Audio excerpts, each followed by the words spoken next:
welcome back to another episode of Office Hours Career Paths for PhDs, an interview series where we talk all things post PhD. We talk about career paths, we talk about our journeys, and I'm excited to share our guest today, Dr. Regina Fuller. She is a research and evaluation consultant, and she earned her PhD in educational policy studies from University of Wisconsin-Madison. We are going to now bring her to the stage.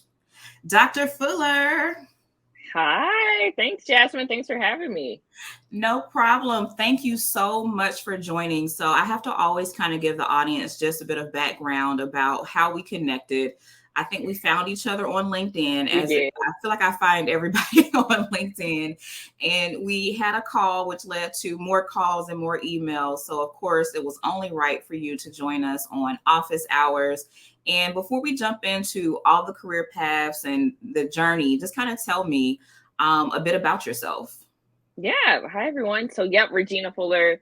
I'm originally from South Carolina, in Wisconsin at the moment, and I just finished my PhD in November. I guess it's not just anymore, but it still feels very fresh. I do international education work. Straight out of undergrad, I went to grad school in Ghana, did my master's there. And so I think that kind of got me started on doing this international work. And so also lived in DC. And I'll leave it at that. So what prompted you to do the master's work in Ghana? That is a good question. Someone just asked me that yesterday. So in undergrad, I was in Ghana for like a month on this longer research trip that I had. So I went to Wofford College. It's a super tiny liberal arts college in South Carolina. And each year they pay for one student to travel around the world during their senior year. And I thought I would never get it. And so lo and behold, I got it. So during my senior year of undergrad, I was traveling around Latin America, Africa, and Asia, researching the African diaspora. And I went to 12 countries total from August until May. I couldn't step foot in the US. I think that's where the budding anthropologist was born. And I was in Ghana for 3 weeks. And I was like, oh my goodness, I love it here. How do I get back? Wow. So when I returned to the US, I had to do a fifth senior year to finish credits and everything. And the dean of the college at the time was like, you should apply for a Rotary scholarship. And I work for Rotary now. So it's a very interesting turn of events, but Rotary has a lot of scholarships for graduate study. And he said, if you apply for this scholarship to go to Africa, you'll most likely get it because most people want to go do their master's in London or in Europe. And so that's kind of how I was like, I want to go to Ghana. I need money to get there. And Rotary had the money. So I was like, I guess I'm going to grad school in Ghana. So what was that experience like? It was amazing. I think when you're in something, it doesn't feel amazing. I remember like 2011, 2012, I had some friends who were getting their master's at Yale and at these really amazing master's degree programs in the US. And I was like, oh my goodness, I'm at an African university with the resource constraints that you can imagine an African university has. But I learned so much. And I think it was the first time in my life that as an American, I was a minority. And so to be in a classroom, not just with Black folks, but with African folks, and really trying to think about the world and see the world from a global South perspective, I could have never gotten that here. That was the good side. The downside, Ghana had a lot of power issues at the time. So some days we wouldn't have power for like 6 or 8 hours of the day. There were some water issues. So sometimes I had to carry water up the stairs in my dorm to use it to cook and to bathe. So that part wasn't fun. But I think overall, being in 90, I'm from the South, being warm all year, I couldn't really complain, right? I know. And for whatever reason, I've always done my graduate work in very cold places. So I should have thought about the temperature because I was miserable in the Midwest. I was miserable in the DMV. Right? It was so cold. So now tell me, what prompted you to pursue your PhD? Yeah, I think I did it out of a place of I need money. So I had gone to grad school in Ghana and came back to America. And I think that's when reality set in, because a lot of the places I was applying for a job didn't recognize my master's degree from Africa. So I was still being offered pay and roles as someone with a bachelor's degree. And so that was a little frustrating. So I found myself working in DC. That was my big dream. I was like, I want to work in education policy. in DC for this really big nonprofit. And I was working on a project where I think it was the State Department funded it, but we were covering English language programs around the world. Mm-hmm. And my day-to-day was really boring. I was on like budget stuff and all of this program admin. And some colleagues who weren't on my same team, they were on the research and evaluation team. They were doing really cool work and they had PhDs. And so I was like, oh, clearly, they were like, oh, DC, you can stay and you can work your way up, or you can, go get a doctoral degree and then you can come back in and do more of the technical policy work. And so they were kind of really my inspiration to really apply for grad school. Okay. Now, first day in your doctoral program at Wisconsin, what was that like? What did you do, Regina? I think that was what was going through my head. So again, Washington, D.C. to Madison, Wisconsin. Madison is, I don't know, maybe 200,000 people. It's super white. It's the whitest place I've ever lived in my entire life. The city is like 80% white. So that was so hard coming from a place as diverse as DC. Growing up in South Carolina, I'm used to being in places where even if I don't see people of color like on campus, like they're around town. And here there's like, nope, they're not on campus and they're not in the city either. Mm-hmm. I was like, what did you do? Did you make the right decision? You could have gone to the University of Maryland and stayed in DC. Why did you come out here? And so I think it was a lot of really questioning if grad school was the next, and then of course, going from making a not so great salary to like non-existent. I think when I started grad school, we were paid $15,000 a year. And I think that was the hardest of like, how am I supposed to live as an adult who's had a life and career on $15,000 a year? How did you decide between Maryland and Wisconsin? Because there are big differences there when it comes to geography and other factors. So I think it came down for me. So they both had equally horrible packages. I think Maryland, they had given me 2 years, and then Wisconsin similarly had given me my first year, I was fellowship, and then my first year as a dissertator. And in between, it was like, oh, TA, we'll figure it out. I remember meeting with a grad student in the Maryland program, and she was still working full time. And she's like, I can't tell the program, it's secret because they don't want me to work full time. But she's like, it's DC. I can't live off of $17,000 a year. Yeah. And I really just wanted to be a scholar. I didn't want to have 3 jobs and be hustling and do the PhD at the same time. And it just seemed that $15,000, though it was very little, like I could barely survive in Wisconsin. I wouldn't have to still work. And so I think that and just the departments, Wisconsin was a bit higher ranked. And so at the time, I wasn't sure if I wanted to go to be a professor or to do non-academic route. And I said, I thought it would be better to have options. So if I decided to be a professor, being in a higher ranked PhD program, would land me a better professor job. But also if I didn't want to be, I would be okay. And at what point did you decide on your career path? Also a difficult question. I think I'm still deciding. I think probably this past summer. So I don't advise for anyone to do this, but I think during grad school, I couldn't decide. I was really torn between if I wanted to be a faculty member or if I wanted to do non-academic work. So I think up until the last minute, I was applying for both. So my last year of writing, I applied for 4 postdocs and like 3 non-academic jobs because I was like, I gotta have a job. So wherever I end up, I need to be employed. And so I think this past summer in August, I applied for 4 postdocs. I interviewed for 2, was offered 1. And it was an amazing postdoc for someone in the social sciences. It was at another major university here in the Midwest, non-teaching. It was just doing research. But I remember looking at that offer and talking to my therapist and thinking, I'm supposed to want this. I should be happy. I've won the gold mine. I got a 2-year postdoc. Is well funded. I get to do my research. And it just didn't make me happy. I was like, the thought of being on the job market again when the postdoc ended, the thought of moving to yet another white town in the Midwest to a university town just really didn't excite me. And I think that's when I was like, it's time for me to exit stage left. Now, you also started to do consulting work while you were in grad school. Tell us more about that. Right. So the consulting work, I think I sort of fell into it. It wasn't intentional. My first year, Wisconsin, they have this, I call it like a lab for an evaluation clinic where grad students get to do real-time evaluation projects with a research center that sits within the School of Education. So I was working on these projects. And of course, because we were grad students, we were paid like a $1,000 stipend. But that was fine. I was like, it turned on the bell of like, oh, there's someone willing to pay me for my work. And I do pretty much high quality work, right? Like, even if it's, a report for a nonprofit, they're still very thankful and grateful. And so I think that started me to see that like these research skills that we take for granted, whether it's qualitative, quant, mixed methods, there's a whole wide world out there who wants people like us to do work for them. And so I think I took my first gig with Save the Children.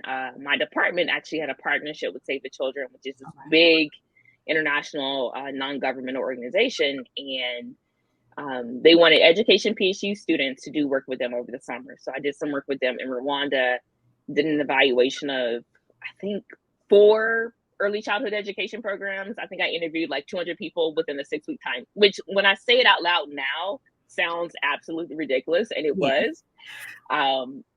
And again, in doing that, they paid for, because it was a fellowship program, they paid for my flight and my housing. And because, I'm a student, I didn't get paid for my labor. Mm-hmm. And I wrote, I think, 3 reports from that. And I was like, wow, I've saved these people a lot of money from hiring an evaluator because I'm a grad student. So clearly someone will pay me to do this, so I think you keep having those experiences where I realized that somebody was going to pay me to do this kind of work. And so after that Save the Children job, I was like, when I become a dissertator and I'm done with coursework, I'm just going to try this consulting thing for real, right? Like, I'm just going to just apply to some gigs and see if I can get some. And I think that's where it started. Now, how did you position yourself for those opportunities? So you said that you apply, like, tell me what website, what information did they require? I want our audience to see a pathway, the possibilities of what they can do when they look for this type of work. Yeah, so I think it depends on like what, like, I guess, niche or work that you do. So because I was in educational policy studies with a concentration in international education. So there's like a whole sector, the international development, global development sector around international ed. And so for me, during my coursework, I was trying to find all of those sites. So the main sites for international work, for example, DevEx, DEVEX, they're always posting consultancies there. My first consulting job came from Global Jobs. I think it's like globaljobs.com, and they just posted. And so in that first gig, I didn't know anyone there. They wanted a qualitative research consultant, someone who had experience in Africa, which I did. And I think there was an experience with young people. So I was like, let me just apply for this thing. And so that was the first one. The second job I had was during my field work. I was living in Ghana. My dissertation research is on sex education in Ghana. So I was in Ghana, and a friend was like, the World Bank is looking for a consultant. And I was like, okay. It was a purely public health project. And I dibble and dabble in public health because I do sex education work. I remember she sent me the TOR, the terms of reference. And I was like, why did you just send this to me? Like, they want like someone with a really strong public health background that I do not have, who could do economic analysis of data that I cannot do. But she's like, apply. So I applied, did the interview, and I was like, wow, this went really horribly, because there was some stuff that I'm like, I'm not going to lie. Like, I can't do like high level statistical modeling. That's just not something I can do. And then I got it, and I was like, oh. And I think in working on the project, what I think the skills that they wanted was someone who knew the context that I was in. So Ghana, can you do work in Ghana? Do you know how to navigate with ministries and government, which I was doing in my own dissertation work? And the stats stuff, they had someone else on the team to do that. So I think it showed me that even for me, who I was like, I know this sector very well, that sectors matter, but honestly, people are looking for skills at the end of the day. Like, what are your skills? And like, you can apply those in different sectors. Now, what application materials did you need in order to show them that you were able to do this work with your portfolio? Kind of tell me what you had to submit for these opportunities. Right. Yeah. So most of them is usually a resume, a cover letter, and they want to see a work sample. So usually I think I've submitted like a past evaluation report I've written. When I was first starting out, I would submit like maybe a paper, one of my really better papers that I've done. So maybe like a lit review that maybe was a bit more applied. Okay. Not like one of the more 20 pagers, but maybe like a shorter 10-page lit review. I've submitted those. Yeah, and just like reports that I've written for other clients, if you can. Sometimes those things are confidential, and so I can't share those.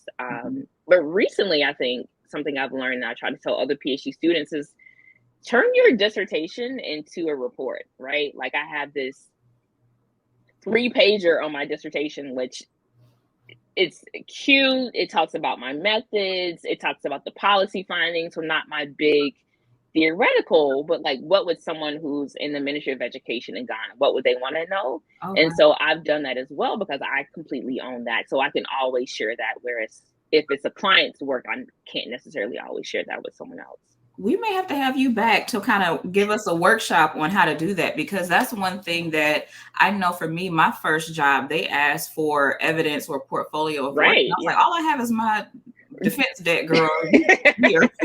And thankfully I sent it and it worked out, but I knew that I was taking a risk because I didn't have anything else to show. Right. So it's great that you found a way to take your PhD and turn into something that can show, you know, because who wants to send their dissertation across? And who wants to read that? Who's going to read that? I don't even want to read mine. I don't want to read mine. Exactly.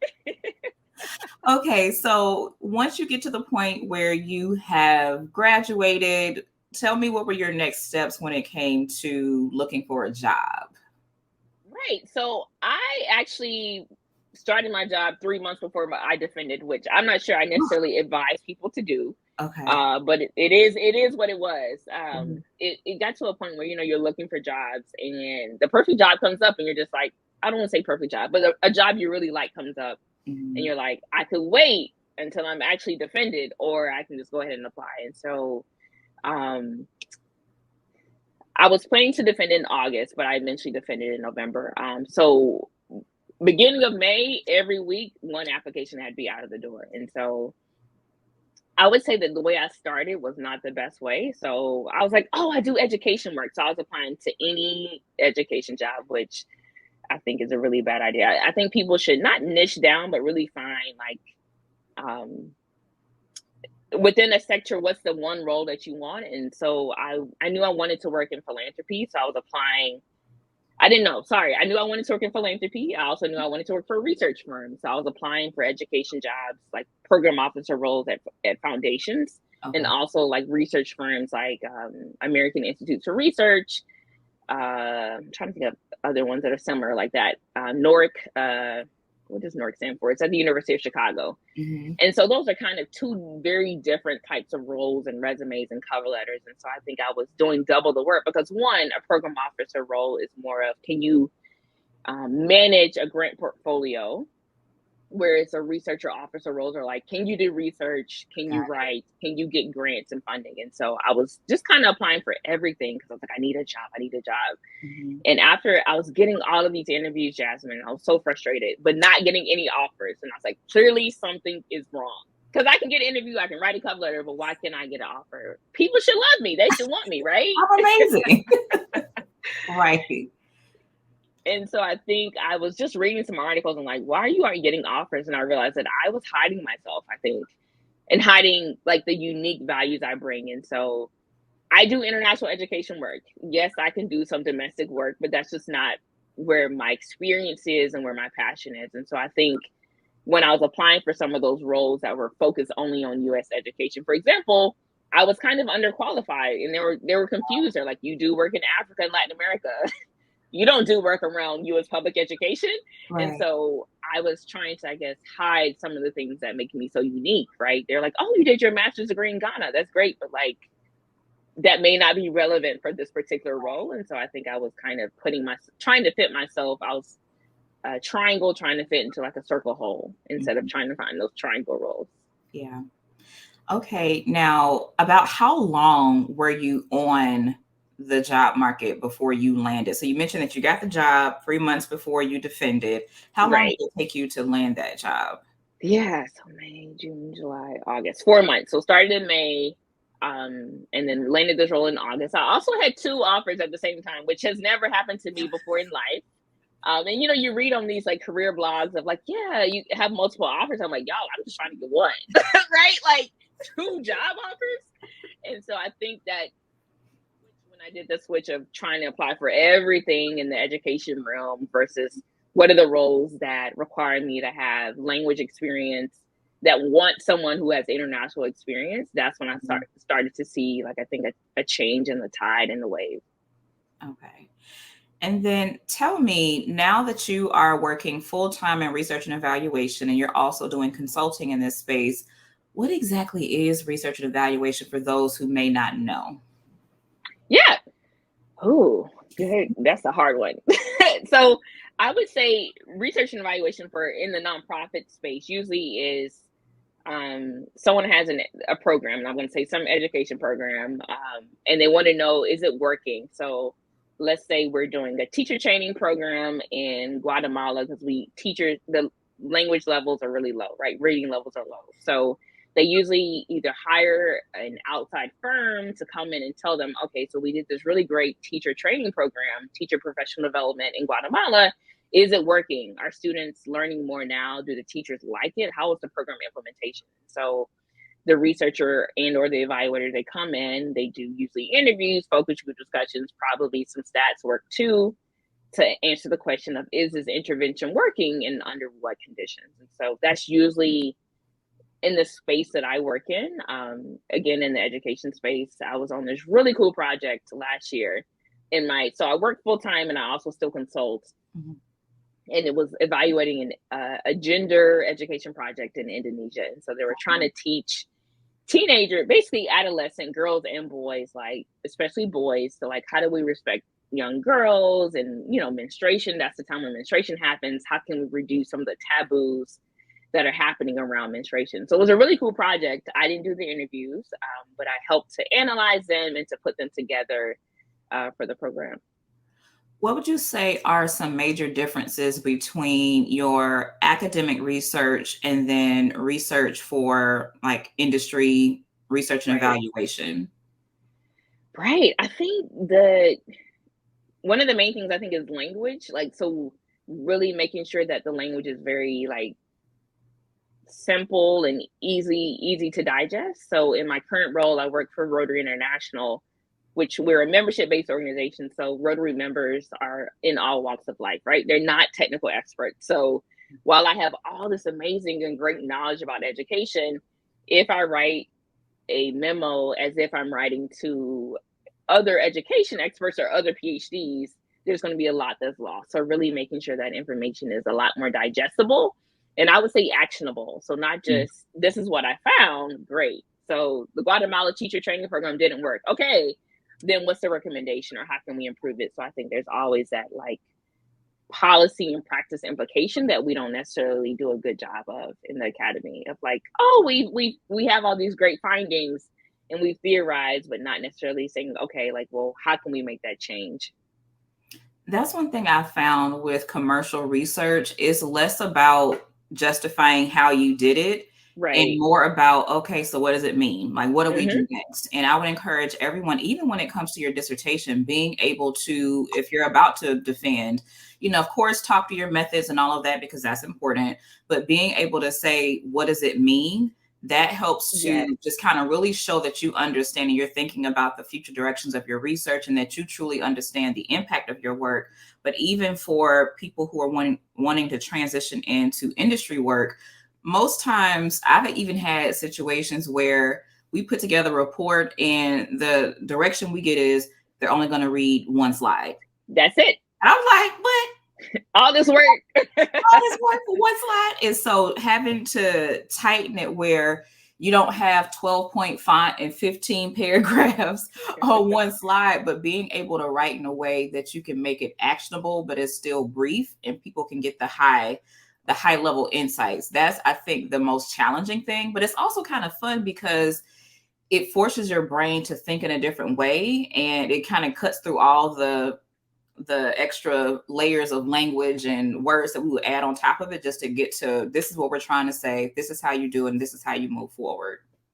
Right. That's it. I recently for work, I had to write a landscape, like a lit review, but a landscape scan of educational technology, the ed tech space in a country in Latin America. And it was so funny when I was doing it. I was like, oh, Regina, take off your academic brain. This is not an academic exercise, right? Like, they just want to know what's been going on in the last 5 years. Mm-hmm. And it was honestly a bit freeing, because I was like, I don't need to, like, it doesn't need to be so expensive. I need to go all deep in the literature. Just give them a 2-pager, because that's all the time that people have to read, right? They only have time to read 2 pages. Make it so, like, concentrated. So I think that's one of the things I do love, is that things are so, like, pointed, and it's not like, tell me about the history of ed tech and should we be doing it. It was like, no, in this particular context, in the last 5 years, let me know what they've been doing. Now, kind of walk me through the process once you are brought on to a project. So they say, hey, Regina, we want to work with you. Tell me what happens next. Yeah, so usually there's usually like a terms of reference, or some kind of, like, not a contract, but something that describes what the job, the consulting opportunity includes. Okay. And like usually that statement of work, okay.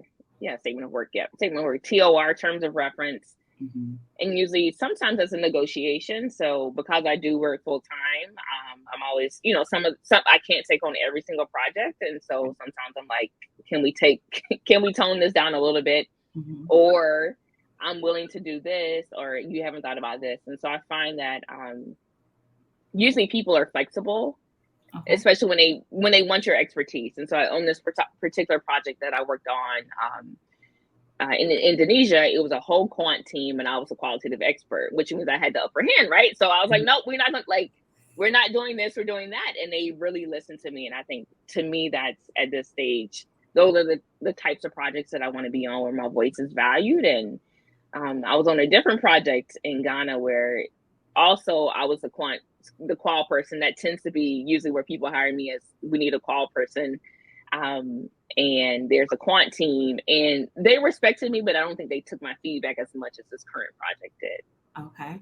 So once you're on the project, how do you plan out your work? And I don't want to get into your secret sauce here, but I want to give our audience just an idea of how their research skill set can contribute to work in this space. Right. So I think it depends. So I'll talk about I think it depends on the project, but I tend to go back into, I guess, my academic brain with, like, what would I do in a normal lit review?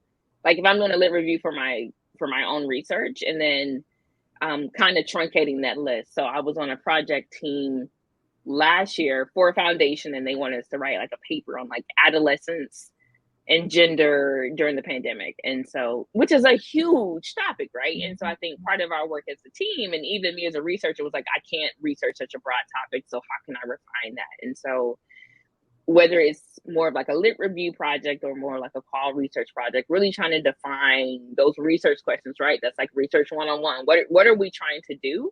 Mm-hmm. And then trying to figure out what are the methods that I can, whether that's lit review or interviews, or lit review and interviews. In that particular case, we had to do some key informant interviews, mapping that out. What's the process, and where do I need to go to find the information? And then doing the work, I think, and also tracking my time. I think that's something I learned early on. I didn't used to track my time, but, like, really tracking my time and being like, Regina, you're getting paid to do a 10-hour lit review. So you're going to do a 10-hour lit review, right? Because I think as academics, we want to, like, no, but I got to keep going. It's like, you're getting paid.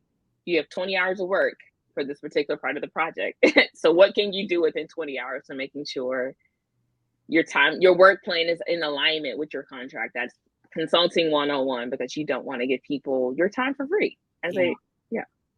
That is an excellent point for everyone that's listening. I want y'all to rewind a bit to listen to that again, because it's easy to give your time away when you are freelancing, because we do it in academia all the time. Right. It's nothing for us to sit down and write all the words on some paper we're never going to get paid for. And so it's important that you recognize that your time is valuable. And one thing I found also is that the moment you start giving your time away, it takes one either raggedy client or a client that doesn't appreciate your work. You're like, oh no. Yep. Never again. Never again. Okay. That's what happened to me. My first consulting client, the job that I applied for online, they wanted someone to do qualitative data analysis, which you know, I'm a qualitative researcher, and I know many of the qual researchers out there, like once we get the project, we can do that in our sleep. And so the first couple of interviews, so I didn't conduct any of the interviews. So it was kind of weird in that they were already conducted by somebody else. So I didn't know the data well. But actually the first four, you know, they're repeating, and it was an hourly project. And I realized, I'm like, you all did not pay for the 3 years that I spent in grad school already, or all the other projects where I can analyze an interview very quickly. But that's what I had agreed to. And I was like, okay, right? Like, just because it takes me 30 minutes to analyze an interview right now, you're not paying for all the time it took me to learn Max QDA, to use it effectively, you know, years before. And so just learning how to be a bit more smart and wise about our time, and that people are paying you for your experience, right? Like, you want the experience that I have, and it may take me a little bit less time than someone else because I just have more experience. So pay me for that, and not necessarily for the 20 minutes it takes me to do it, but it may take somebody else off the street 2 hours to do it. Right. And it's important. That's one thing. And I've consulted off and on for years, but for whatever reason, when I'm going into a new arena, especially when I switched from comms consulting to research, I was almost afraid to charge people like the full. Right. But I realized, I said, girl, check your bank account. Check the bank account. Yes. And then charge them, because you're doing this work because, one, you love it, but you're also looking to supplement your income. And it doesn't make any sense to pursue this consulting path and then not charge what you're worth, and then you still walk away feeling like you did all of this work and you didn't get a return back that's really sufficient for you. So charge your worth. Charge those people. I wish I had a shirt that says charge those people. Yes. And Jasmin, I blame PhD programs for that, because I think when you start consulting or freelancing when you're a PhD program, you're making more than you make as a TA or a graduate assistant. So you're like, oh, this is good money. But it's like, no, it's still not. That shouldn't be the standard of like, you're paid so low that anything that's above that is good. And so I think it's for us as recovering academics or recovering PhDs, to know that our time is valuable, and that just because it's more than what we'll be making as maybe a faculty member or as a graduate assistant doesn't mean that it's enough. Right. And also know they have the budget. When you think they have the budget. They have that on a shirt. They have the budget. They have the budget. Okay, so that means we need a couple shirts, because another one is the price is the price. Meaning we're not going to cut the price, because the price is the price. So there are no negotiations. If you want less work done, or if you can't afford the rate that I'm charging, then we can negotiate you getting less from me, but it's never going to be less for the same amount of work. You have to always be willing to take something off the table, which, again, that might be our second workshop that we do. That's Consulting 201. Yes, that is that. Because the stories, oh gosh, the way people will try and get over. They will. Yeah, no, I even think about imposter syndrome and how that factors into all of this, when it's like, it's one thing to earn the PhD, you've done all the work, and then still feel as though you don't know enough to be able to start consulting. I had that for a split second. And then once I had one successful project, I was like, oh, I'm in my bag now. Like, that's it. Like, I can do this. And so even just finding that confidence, and I think it does help to also have a group or a community where you're able to, talk to other people that are in that space, because we're so scattered that it's hard to find PhDs that are also consulting. So if you're able to find that community, I think is important, because I know even our conversations, we're like, girl, okay, like we really get into it and really encourage each other to make sure that we're, staying on top of our A game, but also charging the price. Jasmin, I think you just hit the nail on the head. You got to have community, right? And I'm the biggest advocate now. I used to be a big advocate of Twitter, and I think I still like Twitter, but LinkedIn, what LinkedIn has done for my career, my full-time job, for my consulting gigs is, in building community and talking, right? And having conversations like we're having now about money. Yeah. You know how I found out I was undercharging last year? My really good friend works for a Black woman who I love. It's funny, I introduced them to each other, and she has this amazing research and evaluation business that has blown up. And we were just having a conversation. She's like, Regina, no, like in our contracts, this mentor of mine charges X, and this is what I'm charging for my time. And I'm like, wait, what? You're like, And I thought, I'm consulting one-on-one. I know this. I'm telling people to consult. And I was like, oh, I am severely undercharging. And so having these conversations very frankly about money, I think is something that we have to do, not just as Black women, but just as like PhDs, like really telling people like, no, this is what you should be making. Like a friend, we were in the fellowship program together. She works for a major, like one of the, is it Big Five accounting? I don't know, but not Big Four. Mm-hmm. And when she told me her starting salary of $150,000, I was like, straight out of a postdoc. I was like, people get paid that. My mind was blown because again, I'm in the nonprofit world. Yeah, that's like a director level, right, role. But I was just so surprised, and I was like, wow, like we need to have more honest conversations about money and what the PhD can get you. Yeah, it's so funny that you say that. I went to a conference, it may have been last month, and I met an older Black woman who's been in qual research for 40 years. And we were talking, and she was just saying how she was happy to see, younger people coming in and doing this work. And she got to a point and she said, look, Jasmin, don't go in there. It was very much so like this grandma, like auntie moment. She's just like, your rate needs to be at least this. This is what I charge. You need to make sure that you're somewhere close to that. Don't go in there undercharging yourself because you are shortchanging yourself and your ability. I've never had anyone do that for me. I started my first business, was it 2008, 2009, somewhere around there. And no one has ever sat me down and said, here, this is how it goes. But it's important to, now, of course, you get into some conversations where like some industries, you can't discuss rate because they have like, price fixing and all that. So that is something like not everybody can do that. But she even said, she was like, I'm about to retire anyway. What are they going to do to me? And I was like, okay, ma'am, well, what else you were charging? Because I missed one number, but it is important to have those conversations because there are people that are out here that are doing quite well, doing work that's impactful. They're using all of their research skill set and they're able to live, the type of life they want to. Now, everything isn't about money, but money impacts everything that's important. Yes. That's and I got that quote from Dr. Darius Daniels. So again, I'll say that because that changed my perspective on everything. He said, money isn't everything, but it affects everything that's important. So you keep that in mind for our listeners when y'all are trying to figure out what you should charge or you're afraid to send the invoice. Send the invoice. Yes. Make them pay you. Okay. All right. So we'll move into our last segment, mentorship moment. So just thinking about, let's say there's a doctoral student who's trying to think through, their next steps. What's a piece of advice that you can give them to help them on their journey? Okay, I have two. The first one, use your summers or time when you're not in coursework to intern, consult, freelance, all of that above, right? Like this is the time for you to build your experience and to figure out what it is you like and you don't like. You want to do UX? Get a Facebook internship or whoever, Google, to see if UX is really what you want to do, or maybe you want to be in a nonprofit space. Use that time to experiment because you'll need it. I think the second thing for me was hone in on your unique trajectory, right? So I think I was hiding it a lot.